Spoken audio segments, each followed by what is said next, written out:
But first, sewage pouring into a Grand Haven home. New at 11, a West Michigan couple is blaming the city of Grand Haven for the hundreds of gallons of raw sewage backed up into their basement. They say it's been this way for nearly 3 days. 24-hour News 8's Crystal Hilliard's been looking into this claim and talking to Grand Haven officials. Tons of sewage came back up through the drain, toilet, and basement into this home. The family that lives here tells us they filed an official complaint today, and they want the city to be held accountable.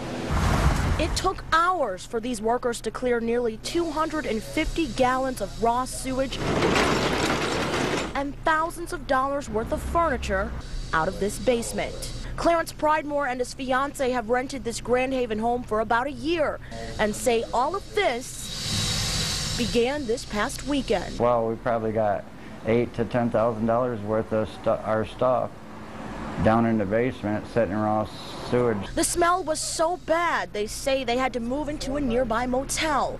Originally, they say their insurance company said they'd cover the costs.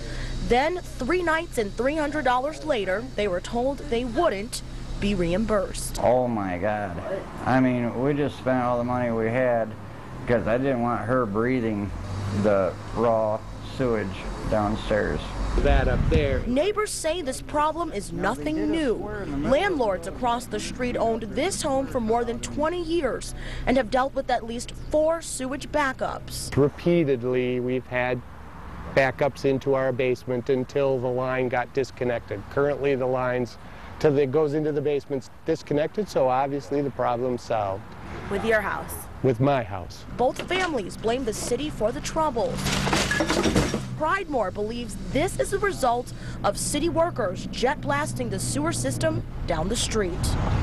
The city manager tells us, quote, if and ever there's a sewage backup, utility crews come out there and fix it as soon as we hear about it, 24/7. If it's a public line that causes the problem, we clear the line and we pay for the damage 100% of the time.